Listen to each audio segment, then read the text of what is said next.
ان کے ساتھ بہترین رویے کا حکم دیا جا رہا ہے، تو پھر جن کو ہم جانتے ہیں، جو ہمارے ساتھ رہتے ہیں، انہی کی باتیں ہمیں بری لگ رہی ہوتی ہیں، انہی کی باتیں ہم برداشت نہیں کر رہے ہوتے، پھر ان کی غیبتیں بھی ہو رہی ہیں، ان کی چگلیاں بھی ہو رہی ہیں. اور ہم جب اسپیشلی کہیں کام کرتے ہیں تو وہاں پر تو جو آپ کے پیئرز ہوتے ہیں، جو آپ کی جو کولیگز ہوتے ہیں، ان کے ساتھ کتنی لڑائی جھگڑے اور کیا کیا وہاں پہ کام ہو رہے ہوتے ہیں.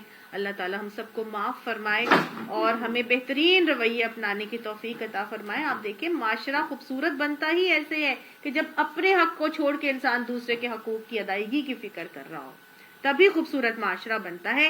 آگے اللہ نے حکم دیا اور کس کے ساتھ حسن سلوک کرنا، مسافروں کے بعد وما ملکت ایمانکم، ان کے ساتھ اچھا حسن سلوک کرنا جو تمہارے دائیں ہاتھ ہوں.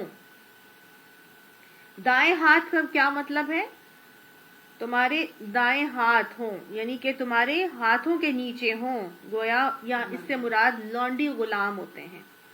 لیکن آج کل چونکہ لونڈی غلام تو ہے نہیں، تو اس کا اطلاق پھر کس پر ہوگا؟ ہمارے ملازموں پر، ہمارے نوکروں کے اوپر، ہمارے ماتحتوں کے اوپر اس کا اطلاق ہوگا. آپ صلی اللہ علیہ وآلہ وسلم نے ملازم کے ساتھ بھی حسن سلوک کرنے کا بہت ہی خوبصورت انداز اور طریقے سکھائے ہیں. آپ صلی اللہ علیہ وآلہ وسلم فرماتے ہیں کہ تمہارے وہ ملازم یا غلام جن کو اللہ نے تمہارا ماتحت بنایا ہے، ان کے معاملے میں اللہ تعالیٰ سے ڈرتے رہنا. کیسے کیسے ڈرنا؟ ان پر ان کی طاقت سے زیادہ بوجھ نہ ڈالنا.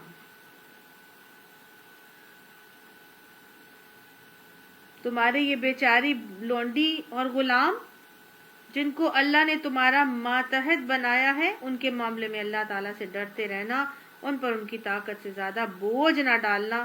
اگر ایسا کرو تو پھر ان کی مدد بھی کرنا. یہ متفق علیہ حدیث ہے، وہ حضرت ابو ذر غفاری کی روایت سے آتا ہے. یعنی اگر زیادہ بوجھ ڈال ہی دیا ہے تو پھر اس کے ساتھ مل جاؤ اور اس کے ساتھ کام کرواؤ. پھر آپ صلی اللہ علیہ وآلہ وسلم نے ملازم کے ساتھ کیا معاملہ سکھایا کہ جب تمہارا ملازم تمہارے لیے کچھ کھانا پکا کر لائے تو اسے اپنے ساتھ بٹھا کر کھلاؤ. اس دن قرآن پڑھا تھا کہ ملازموں کو ساتھ میں بٹھانا، یعنی کہ اس کو بھی دے دو نا، اپنے کھانے میں سے جو خود کھاؤ اس کو کھلاؤ، جو خود پہنو اس کو پہناؤ. یعنی اگر تمہارا ملازم کھانا لے کر آئے تو اس کو کھلاؤ وہ کھانا، ورنہ اس میں سے اس کو کچھ دے دو، کیونکہ اس نے تمہارے پکانے کی خاطر گرمی اور دھواں برداشت کیا ہے. طاقت سے زیادہ بوجھ نہ ڈالنے کے حوالے سے اور ان کی مدد کرنے کے حوالے سے پیارے نبی صلی اللہ علیہ وسلم کا بڑا ہی خوبصورت واقعہ آتا ہے کہ آپ صلی اللہ علیہ وآلہ وسلم کو ابھی نبوت نہیں ملی تھی، تو حضرت بلال حبشی کے جو مالک تھا وہ ان پر بہت زیادہ طاقت سے زیادہ بوجھ ڈالتا تھا. اتنا زیادہ کام کرواتا تھا حضرت خباب بن ارت کا اور حضرت بلال کا بھی. یہ دونوں کے ساتھ ایسے ہی معاملات ہوتے تھے. تو حضرت بلال اور حضرت خباب بن ارت کے ساتھ تو ایسا تھا کہ آپ صلی اللہ علیہ وسلم جب بھی وہاں سے گزرتے تھے تو مسکرا کے گزرتے تھے. اور حضرت بلال کے ساتھ یہ ہوتا تھا کہ آپ صلی اللہ علیہ وسلم اکثر اوقات ان کو جب دیکھتے تھے کہ اتنا زیادہ کام کا بوجھ ان کے اوپر لادا ہوا ہے اور یہ نہیں کر پا رہا، تو حضرت بلال کے کام آپ صلی اللہ علیہ وسلم جو ہے نا مدد کر دیتے تھے، ان کی معاونت کر کے ان کے کام کروا دیا کرتے تھے. ابھی حضور کے اوپر نبوت نہیں آئی تھی. تو آپ صلی اللہ علیہ وسلم کا اخلاق ہی ایسا تھا کہ دوسرے کی مدد کرتے تھے. اب جیسے ہی نبوت کا اعلان ہوا اور آپ صلی اللہ علیہ وسلم کے بارے میں پتہ چلا کہ یہ وہ شخص ہے جس نے نبوت کا دعویٰ کیا، تو حضرت بلال بغیر سوچے سمجھے فوراً ایمان لے کر آ گئے، کیونکہ وہ آپ صلی اللہ علیہ وسلم کی اس عادت اور طبیعت سے واقف تھے کہ اتنا بہترین شخص اگر یہ بات کہہ رہا ہے تو صحیح کہہ رہا ہوگا. ایسی تو نہیں وہ اتنا زیادہ احد کے اوپر اڑ گئے تھے اور جت گئے تھے. تو یہ وہ حسن اخلاق تھا آپ صلی اللہ علیہ وسلم کا کہ وہ بوجھ اگر زیادہ ڈل جاتا تھا تو اس کی ساتھ مدد کروا دیا کرتے تھے. پھر آتا ہے آپ صلی اللہ علیہ وسلم کے معاملات کہ لونڈی اور غلام کے حوالے سے کہ جو خود پہنو ان کو پہناؤ. تو حضرت علی کا واقعہ آتا ہے کہ حضرت علی نے ایک مرتبہ 2 جوڑے دیے، عید کا موقع تھا، اور اپنے غلام کو بلا کے 2 جوڑے پکڑائے اور کہا یہ 2 جوڑے ہیں، ان کو سلوا لو عید کے اوپر پہننے کے لیے. اور جو اچھا والا جوڑا تھا اس کو اشارہ کر کے بتایا کہ یہ والا تم اپنے لیے سلوا لو اور وہ دوسرا میرے لیے سلوا لو. تو جو غلام تھا اس نے حیران ہو کے کہا کہ یہ اچھا والا آپ نے مطلب مجھے دے دیا ہے، یہ کیا بات ہوئی؟ تو حضرت علی نے آگے سے ان کو یہ کہا کہ میں تو بوڑھا ہو چکا ہوں اور تم جوان ہو، اور اچھی چیز جو ہے نا وہ جوان اس کا حقدار ہے کہ اچھی چیز اس کو دی جائے. تو حالانکہ وہ جوان کون تھا؟ ان کا غلام تھا، لیکن غلام کے ساتھ بھی وہ کیا کر رہے ہیں؟ اچھی چیز اس کو دے رہے ہیں. تو جو خود کھاؤ اس کو کھلاؤ، جو خود پہنو اس کو پہناؤ. پھر آپ صلی اللہ علیہ وآلہ وسلم کے حوالے سے ہمیں پتہ چلتا ہے کہ اگر ملازم یا غلام آپ کی اگر نافرمانی کریں یا آپ سے وہ غلطی کریں تو ان کو معاف کر دینے کا حکم ہے.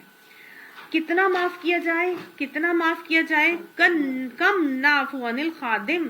صاحب سے پوچھا گیا کہ ملازم غلطی کرے تو کتنی دفعہ ہم اس کو معاف کریں بھائی؟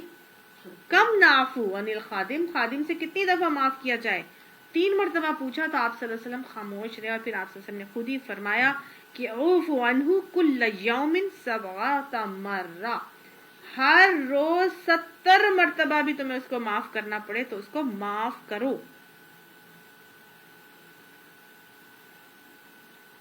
اور اگر ہم معاف نہیں کر سکتے تو پھر کیا کرنا ہے؟ اگر ہم سے معاف نہیں کیا جاتا تو پھر اس کو آزاد کر دو. ایسا شخص جو بار بار غلطیاں کر رہا ہے، تمہارے نفس پہ سوار ہو رہا ہے، تو پھر تم اسے آزاد کر دو، اسے چھٹکارا پالو، تم چھوڑ دو. کعب بن عجرہ سے آتا ہے کہ آپ نے فرمایا اپنی باندیوں کو برتن توڑنے پر سزا نہ دو، کیونکہ برتنوں کی بھی تمہاری طرح عمر ہوتی ہے. آج برتن ٹوٹتا ہے، گلاس ٹوٹتا ہے، ایک چانٹا اٹھا کے رسید کیا جاتا ہے، چاہے بچے سے ہو چاہے ملازمہ سے ہو. آپ نے فرما دیا برتنوں کی بھی عمر ہوتی ہے بھائی، اور واقعی میں ایسا ہی ہوتا ہے. برتن توڑنے پر ان کو سزا نہ دو.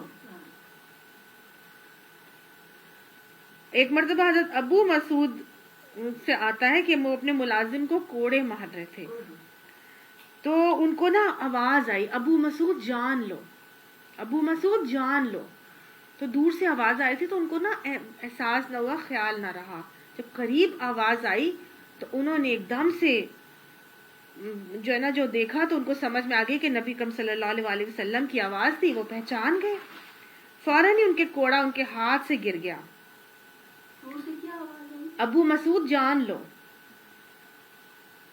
تو آپ صلی اللہ علیہ وآلہ وسلم نے فرمایا جتنی قدرت آج تمہیں اپنے اس غلام پر ہے اس سے زیادہ قدرت اللہ کو تم پر ہے. یا ان کے جو ہوگا ملازم جس نے رکھا ہوگا اس کو کہا، حضرت ابو مسعود کو کہا، وہ مار رہے تھے نا، ہاں، تو ان کو کہا کہ جتنی قدرت آج تمہیں اپنے اس غلام کے اوپر ہے نا اس سے زیادہ اللہ کو تم پر ہے. تو وہ ڈر گئے، ہاتھ سے کوڑا گر گیا، پریشان ہو گیا، ان کو سمجھ ہی نہ کچھ آیا، اور فوراً انہوں نے اپنے ملازم کو کہا اور غلام کو کہا کہ تم آزاد ہو جاؤ، تم چلے جاؤ، میں نے تمہیں آزاد کر دیا. تو آپ صلی اللہ علیہ وآلہ وسلم نے فرمایا اگر تم ایسا نہ کرتے تو جہنم کی آگ تمہیں جھلسا دیتی. آج غلطی ہوتی ہے غلام ملازم سے اور اٹھا کے اس کو جو ہے وہ 2 تھپڑ لگائے جاتے ہیں. کسی نے، میں ایک بچی آئی تھی میرے پاس، اس کے منہ پہ اتنا بڑا نشان تھا جیسے کوئی استری سے جلا دیتا ہے. تو میں نے اس کو پوچھا تو اس نے مجھے بتایا کہ وہ میرے سے کپڑے جل گئے تھے. آئی تھنک وہ اس وقت کوئی 7-8 ایئرس کی تھی جب اس کو یہ جلا تھا نشان، اور اس عورت نے وہ استری اٹھا کے اس بچی کے گال پہ رکھ کے اس کا گال جلا دیا تھا. تو جتنی یہ بھول جاتا ہے انسان کہ جتنی قدرت آج ہمیں اپنے غلام کے اوپر ہے، حالانکہ وہ تو زر خرید غلام ہوتے تھے ان کے، لیکن آج ہمارے ملازم وہ ہیں جن کو ہم تنخواہ دیتے ہیں اور ہمارے وہ زر خرید غلام نہیں ہوتے. جب ان کے بارے میں یہ حکم ہے تو ان کے بارے میں کیا حکم ہوگا اور کیا کیا معاملات ہو رہے ہوں گے، کتنی سختی کے معاملے ہوں گے. اللہ ہم سب کو معاف فرمائے. آپ صلی اللہ علیہ وسلم غلاموں کے ساتھ بہت ہی خوبصورت معاملہ کرتے نظر آتے ہیں. حضرت ام سلیم کے بیٹے حضرت انس چھوٹی سی عمر میں آپ صلی اللہ علیہ وسلم کو دے دیے گئے تھے، اور حضرت انس فرماتے ہیں کہ میں 10 سال آپ صلی اللہ علیہ وسلم کی خدمت میں رہا، اور آپ صلی اللہ علیہ وسلم نے ان 10 سالوں میں مجھے کبھی نہ جھڑکا نہ ڈانٹا، اور اگر آپ نے مجھے کچھ کرنے کا کہا تو آپ نے کبھی یہ نہیں کہا کہ تم نے یہ کام کیوں نہیں کیا، اور اگر آپ نے کچھ کام نہ کرنے کا کہا اور میں نے کر دیا تو آپ نے کبھی نہیں پوچھا کہ تم نے یہ کام کیوں کیا.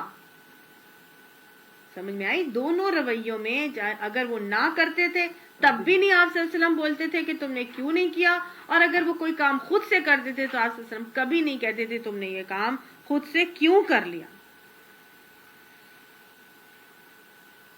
حضرت عبداللہ بن عمر سے آتا ہے کہ آپ مسلم کی روایت آتی ہے، آپ صلی اللہ علیہ وسلم نے فرمایا کہ جس نے کسی غلام کو کسی ایسی بات پر سزا دی جو اس نے نہیں کیا تو اس کا کفارہ یہ ہے کہ وہ اس کو آزاد کرتے.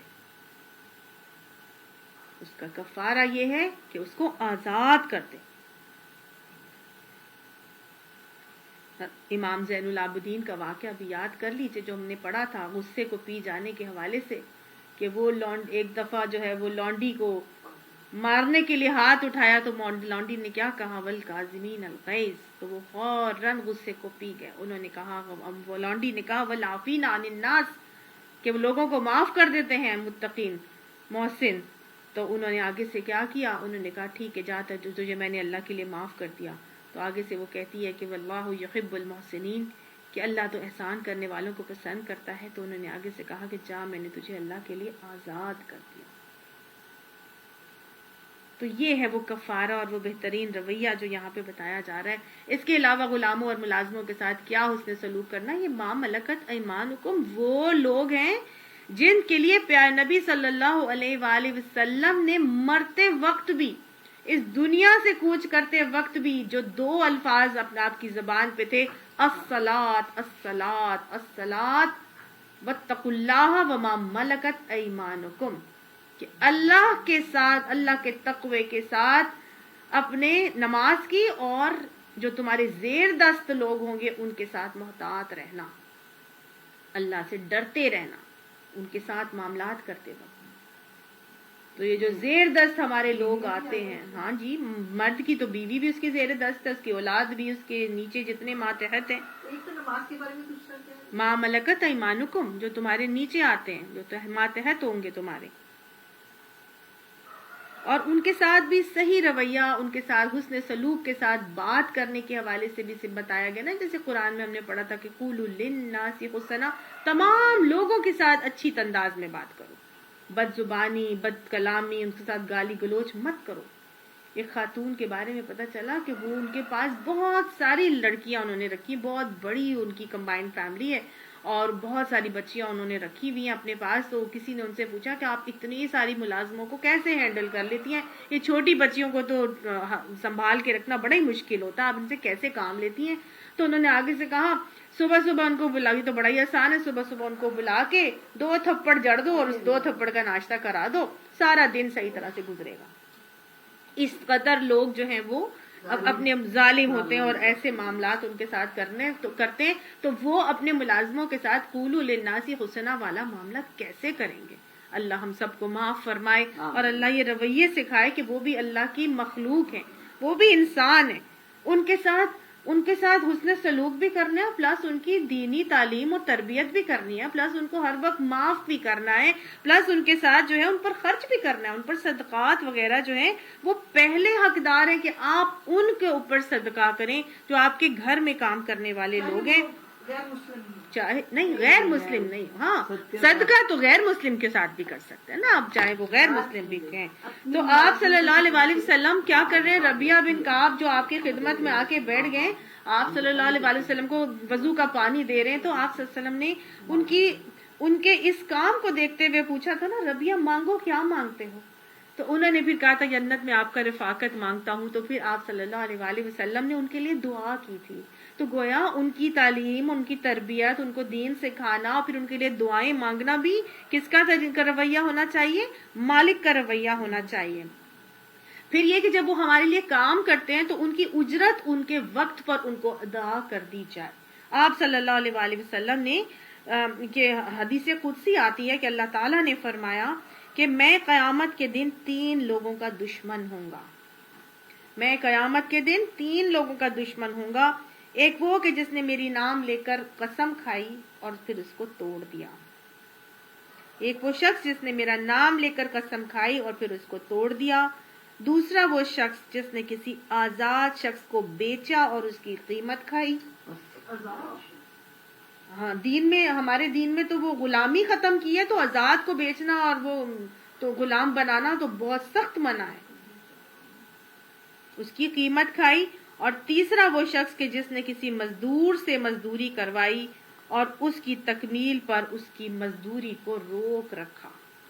آج لوگ ایسے ہی کرتے ہیں، ہائر کر لیتے ہیں، لوگوں کو ہائر کر لیتے ہیں، 3 مہینے تک ان کو سیلری نہیں دیتے، 6 مہینے سیلری نہیں دیتے، اور پھر بعد میں جو ہے الٹیمیٹلی ان بیچاروں کو اپنا جو کام ہے وہ چھوڑ کر دوسری جگہ چلے جانا پڑتا ہے۔ تو یہ مزدور کی مزدوری کی اجرت روک لینے والا رویہ ہے۔ آپ صلی اللہ تعالیٰ نے اس کے لیے کیا فرمایا ہے کہ 3 لوگوں کا میں دشمن ہوں گا۔ تو گویا ان کی مزدوری کو بھی ان کی پسینہ خشک ہونے سے پہلے ان کو دے دینے کا حکم ہے۔ آپ صلی اللہ علیہ وآلہ وسلم نے حکم دیا اس کا۔ اور پھر یہ کہ اگر ہمارے ملازم ہمارے گھر میں کام کرنے والے ہیں، ان کے سامنے اپنی چیزوں کو بھی نہ رکھا جائے۔ اب ہم اپنی چیزیں ان کے سامنے رکھ کر ان کے ایمانوں کو آزمائیں تو یہ بھی پسندیدہ نہیں ہے۔ اپنی چیزوں کی خود حفاظت اور نگرانی کی جائے۔ حضرت ابو ہریرہ کیا کرتے تھے کہ کہتے ہیں کہ جب گوشت میرے گھر آتا تو میں ان کے ٹکڑے گن لیتا تاکہ کوئی بدگمانی مجھے اپنے خادم سے خائف نہ کرتے۔ عام طور سے ایسے عمل کرنے والوں کو لوگ کنجوس کہتے ہیں، لیکن اگر آپ کی نیت یہ ہے کہ میں خواہ اپنے ملازم پہ کیوں الزام لگاؤں یا میں کیوں خائف ہو جاؤں، اس نیت سے آپ اس بات سے بچنے کے لیے یا اس پہ خواہ الزام لگانے سے، بہتان لگانے سے بچنے کے لیے آپ یہ عمل کریں گے تو پھر تو کنجوسی نہیں ہے نا، پھر تو عین دین کا اور شریعت کا حکم ہے جو آپ مان رہے ہیں۔ اب جہاں پہ یہ انسانوں کی بات ہے تو وہاں ما ملکت ایمانکم میں ہمارے جانور بھی آتے ہیں جو ہم نے پالے ہوتے ہیں، ٹھیک ہے؟ ما ملکت ایمانکم میں جانور بھی آتے ہیں، اور جانوروں کے حوالے سے جو ہم پیٹس پالتے ہیں گھر میں وہ بھی، اور جو گھوڑے یا گدھے یا بکریاں اور مرغیاں اس طرح سے لوگ پال لیتے ہیں وہ بھی اسی میں آتا ہے۔ تو اس کے حوالے سے جو ہے آپ صلی اللہ علیہ وآلہ وسلم نے جو رویے سکھائے وہ یہ کہ ان کے اوپر زیادہ بوجھ نہ لا دو، ان کی طاقت سے زیادہ، اور اگر انہیں مارنا بھی ہے تو ان کے منہ پر نہ مارو۔ آپ صلی اللہ علیہ وآلہ وسلم نے ایسے جانوروں کو داغنے سے بھی منع کر دیا، اور اگر ان کو مارنا ہے یا ذبح کرنا ہے تو پھر تیز دھار آلے سے ان کو ذبح کیا جائے، اور کسی جانور کے سامنے کسی دوسرے جانور کو ذبح نہ کیا جائے۔ ہڈی اور پتھر سے مارنے کو منع کر دیا، اور غلیل سے بھی مارنے کو منع کر دیا۔ ظاہر ہے اس سے تکلیف ہوتی ہے زیادہ۔ آپ صلی اللہ علیہ وسلم خود بھی رحمت للعالمین تھے اور سارے جہان والوں کے لیے رحمت بن کر آئے تھے، تو کیسے ہو سکتا تھا کہ آپ صلی اللہ علیہ وسلم جانوروں سے حسن سلوک کا طریقہ نہ سکھاتے؟ آپ نے ایک مرتبہ ایک اونٹ دیکھا جو بلبلا رہا تھا، اس کی آنکھ سے آنسو بھی جیسے نکل آیا تھا، تو آپ صلی اللہ علیہ وآلہ وسلم اتنے حساس تھے کہ آپ صلی اللہ علیہ وآلہ وسلم نے اس کے مالک کو بلا کر سختی سے کہا کہ اس کے مقابلے میں اللہ سے ڈرتے رہنا، اس کی بھوک پیاس اور دھوپ چھاؤں کا خیال رکھا کرو، یہ تیرے ذمہ ہے۔ آنسو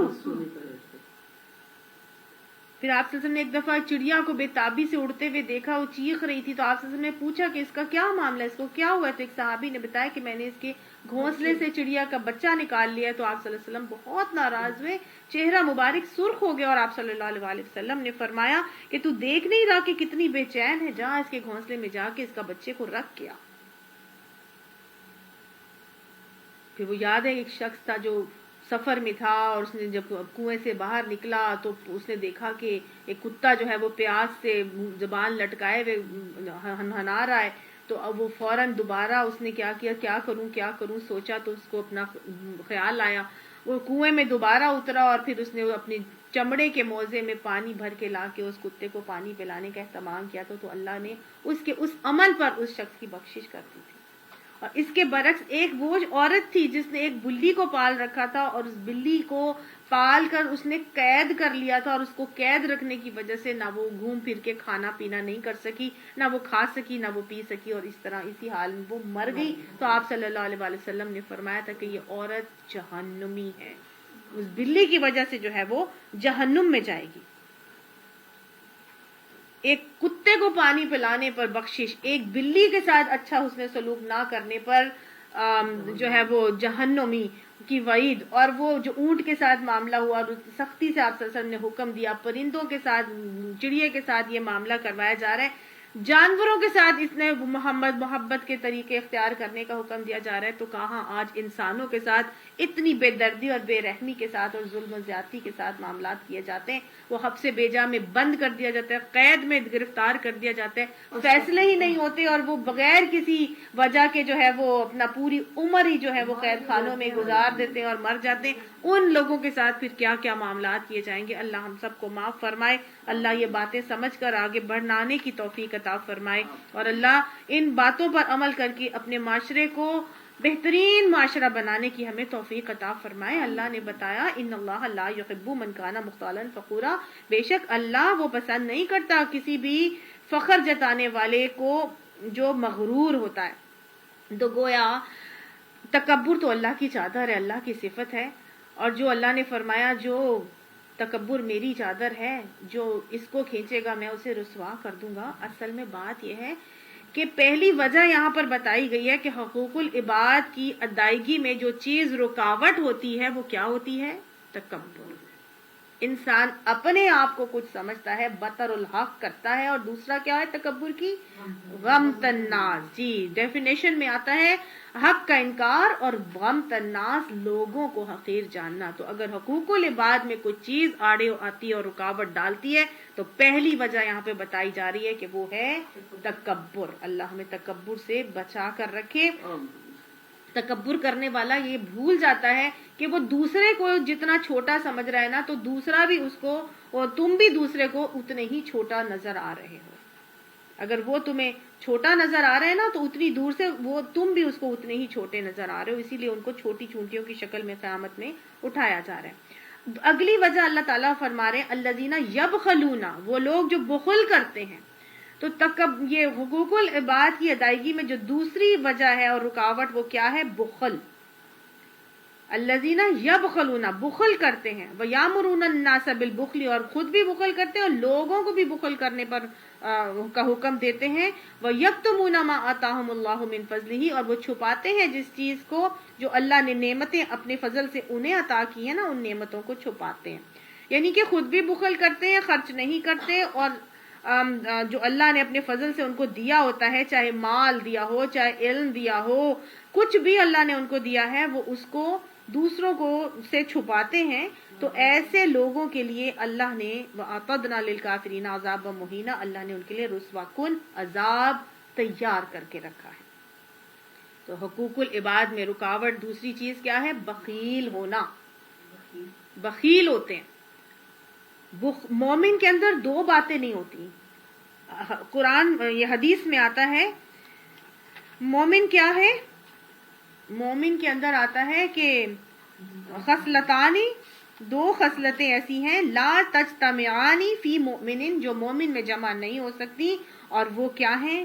البخل وسوء الخلق. ایک بخل اور ایک برا اخلاق. یعنی یہ دو باتیں مومن میں جمع نہیں ہو سکتی، بخل اور برا اخلاق۔ ظاہر ہے بخیل ہوگا تو اس کا اخلاق بھی بخل والا ہی ہوگا، اور پھر کہاں سے وہ حقوق العباد کی ادائیگی کر رہا ہوگا۔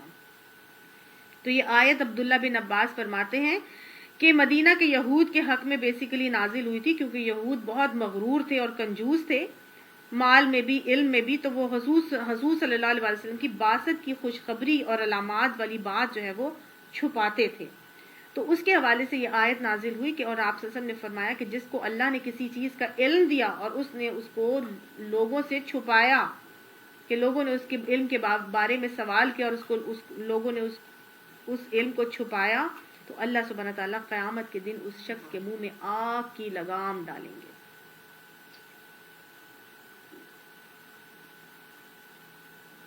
یہ جب بخل انسان کے اندر آ جاتا ہے نا تو ایمان کو ضائع کر دیتا ہے، اور ایسے ہی ایمان ان کا ضائع ہوا تھا، کیونکہ وہ بخیل تھے، وہ اس باتوں کو چھپاتے تھے جو اللہ نے اپنے فضل سے ان کو دی تھی۔ آگ کی لگام ڈالی جائے گی۔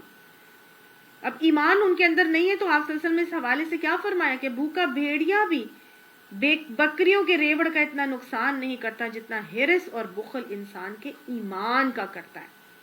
تو اسی وجہ سے، اسی بخل کی وجہ سے، اور کہ وہ چھپاتے تھے جو اللہ نے ان کو بتایا تھا، حضور کی بعثت کی خوشخبری اور علامات والی باتیں جو ہیں وہ چھپاتے تھے جو ان کی کتابوں میں آئی تھی، تو اللہ نے ان کے اندر ایمان ختم کر دیا تھا۔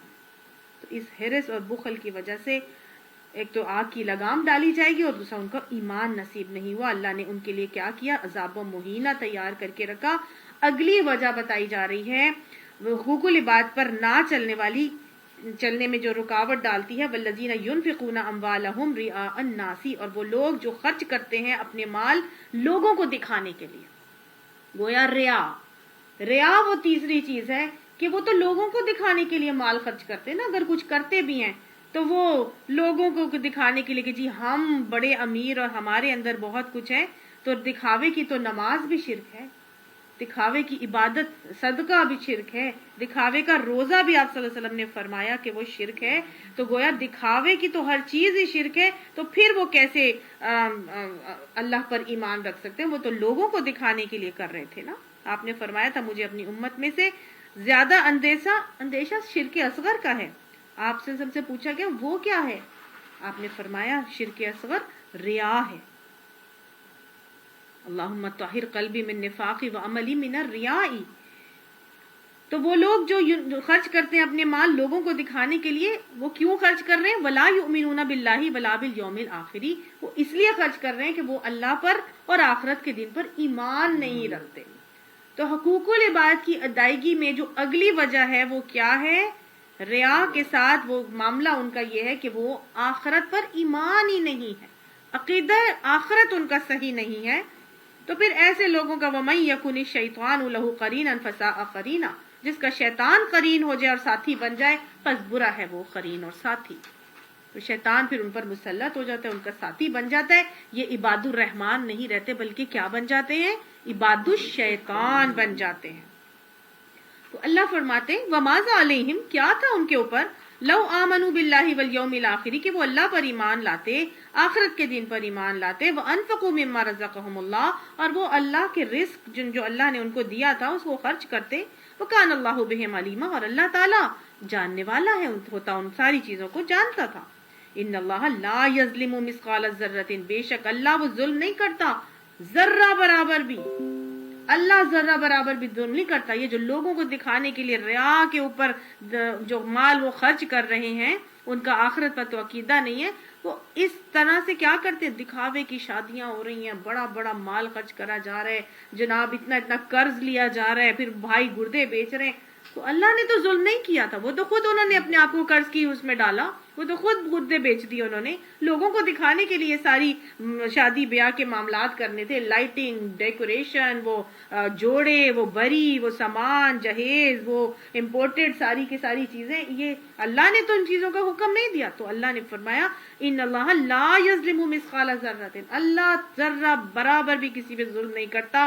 وَإِن تَكُ حَسَنَةً، اور اگر ہو کوئی ذرا سی بھی نیکی، یضاعفها، اللہ اس کو بڑھا دے گا۔ وَيُؤْتِ مِن لَّدُنْهُ أَجْرًا عَظِیمًا، مطلب اگر کوئی تھوڑی سی بھی نیکی کرتا ہے تو اللہ اسے 2 چند کر دیتا ہے، بڑھا دیتا ہے، اور اپنی طرف سے اس کو بہت بڑا اجر عطا فرماتا ہے. کتنا بڑا؟ دنیا میں 10 گنا اور پھر 700 گنا اور اس سے زیادہ کا وعدہ اللہ نے کر لیا. فَكَيْفَ اِذَا جِئْنَا. بس یہاں تک ہی پڑھتے ہیں. میرا خیال ہے اللہ سبحانہ تعالیٰ نے یہاں صاف صاف بتا دیا کہ میں تم پر ظلم نہیں کرتا، تم لوگ اپنے اوپر خود ہی ظلم کرتے ہو. اللہ تعالیٰ ہمیں یہ باتیں سمجھا دے اور ہمیں بہترین اخلاق کی تکمیل کرنے والی توفیق عطا فرمائے. اللہ سبحانہ تعالیٰ ہمیں ایسا بنا دے کہ ہم اسے پسند آ جائیں. اللہ حقوق العباد کی ادائیگی میں ہم سے جہاں کوتاہی ہوتی ہے اللہ اپنی دست قدرت سے معاف کر کے، اللہ سبحانہ تعالیٰ اس کی قباحتوں کو محسوس کر کے ان سے بچنے کی اور صحیح رویہ اختیار کرنے کی توفیق عطا فرمائے. اللہم حسبنا حسابا یسیرا. آمین ثم آمین. صدق اللہ العظیم.